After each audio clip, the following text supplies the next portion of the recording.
breaking down Paddy Pimblett versus Tony Ferguson for UFC 296. You know, if this was a few years ago, I'm riding with Tony Ferguson all day.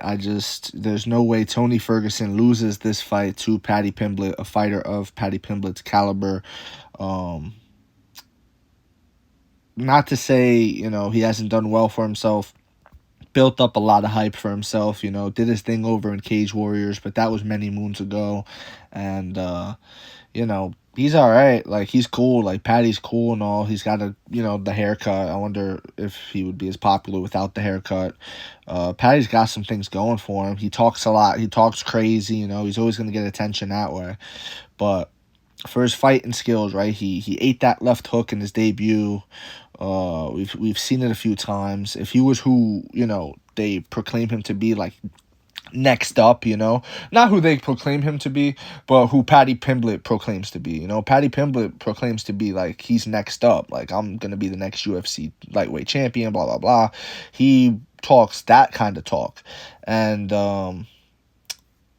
for him to do that, I feel like if he was that guy, he smokes Jared Gordon. You know what I mean? Because, for example, Islam Makhachev. If Islam Makhachev was on the way up, right? Let's say Arman Tsarukyan, because Arman Tsarukyan's in that same spot.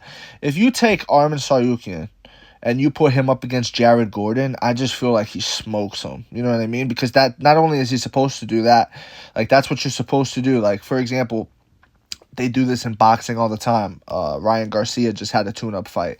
It's like a tune-up fight, a build-up fight. Like, you're supposed to smash this guy, bro. If you are who we think you are, you're supposed to smash this guy, bro. Like, people talk about favorable matchups and things like that, but, if Paddy is that guy, not only does he need to smash Jared Gordon, but he needs to smash Tony Ferguson at this stage in his career, bro. Because Tony Ferguson is on a 6-fight losing streak, and, it's not looking good. It's not looking good for Tony Ferguson. There was a time where at Tony's peak, anywhere from 2016 to 2018, Tony Ferguson, if you look at him, the RDA performance, like that to me is peak Tony Ferguson when he went out there and beat RDA for the interim title. I just think Tony Ferguson is, fallen so steep, bro. Like, he's fallen so far off from what he used to be. You got guys like Bobby Green putting him in head and arm chokes and fucking, tapping him out. And that pause I took earlier was from me thinking, was that for the interim title? I don't know. Leave in the comments if I'm wrong, if I'm right, whatever. It is what it is. But, yeah, bro, Bobby Green submitted him. But when I saw that, it was just something that I've never in my life. Bobby Green's been around for a while, guys. Like, Bobby Green's been around for a bit. He's been here. And Bobby Green is the type who, he always had the hands. He always had like a puncher's chance, sure. But Bobby Green was never the kind of guy to think that he's on the level of a Tony Ferguson. You know what I mean? A Tony Ferguson, a Habib, a Conor, like those top 3 guys. You know what I mean? That elite lightweight class, even top 5. Like Bobby Green's cool, but to submit Tony Ferguson with a head and arm choke, that was something that was never, if you, like, nobody called that, nobody ever typed that into Google, nobody, like, there's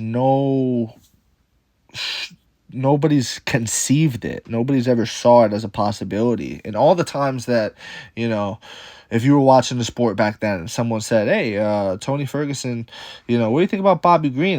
You think Bobby Green could beat Tony Ferguson? I don't even know if that question was ever asked, honestly. Maybe I'm going a bit too far now, but I don't even think that question was ever asked, because it was never even conceived that Bobby could get a fight with Tony Ferguson. You get what I'm saying? Like, you don't even belong in the cage with this man. But a Tony Ferguson that loses 5 straight, a Tony Ferguson who, isn't the Tony we know, isn't peak Tony, right? That guy lost to Bobby Green that way. Yeah, fair enough. Fair enough. It happens, you know. Everybody, you know, in this sport, it is what it is. It's boxing, MMA, you know, any way you want to do it, bro. If Michael Jordan played basketball to the end of time, he would look crazy out there too. You know what I mean? Any sport you want to do, you only have a finite amount of time and you only have a certain window of opportunity. And, you know, that window of opportunity closes. It closes. Now, Tony Ferguson's been working with David Goggins.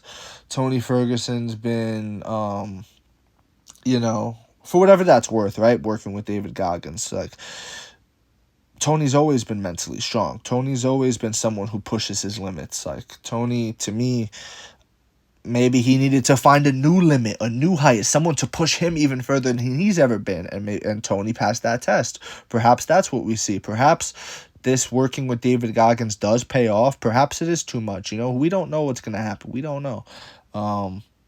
Perhaps Tony Ferguson being the first one to complete David Goggins' Hell Week, right? Which is incredible. That's a feat right there. He's the first one to ever do it. You know, maybe more people will try. Maybe more people will sign up for it. But Tony Ferguson, the first person to complete David Goggins' Hell Week. And maybe that unlocked a new level for Tony. Maybe Tony goes out there and maybe he has a new level of patience. I don't know. Maybe something's different about Tony Ferguson. And maybe Tony Ferguson can get a win over Paddy Pimblett. And it could be, you know, a beautiful storybook moment and things like that.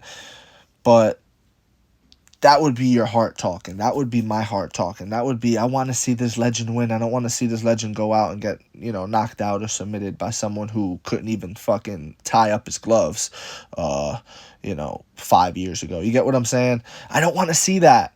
But the reality is the reality, and I'm going to think with my logical brain on this one. I'm not going to go all the way with my heart.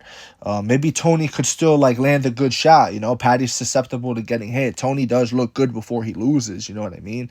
Not quite against Bobby Green. He kind of just looked bad all the way through. But, you know, against Michael Chandler, we're going back a few knockouts now. But you get what I'm saying? Like, it's tough. But maybe he could show a little glimpse of something against Paddy Pimblett. Maybe he could do a triangle attempt. Who knows, right? Who knows what could happen? But I'm going Paddy Pimblett. I'm going to go with my logical mind. I'm going to say Paddy Pimblett gets the job done. I'm going to say, you know, he still doesn't quite prove that he is who he's saying he is. But I'm just going Paddy Pimblett. I think he gets the job done. As he should. He should beat a Tony Ferguson that's on a 6-fight losing streak. He definitely shouldn't snap Tony Ferguson's 6-fight losing streak. You get what I'm saying? That would be ridiculous. But that would really be a bad look, you know, if you're the one that snaps Tony's 6-fight losing streak. But that's my take on this one. Let me know what you guys think in the comment section below. If you agree, disagree, it does not matter. Just join the discussion and please follow for more. Thank you. You are appreciated.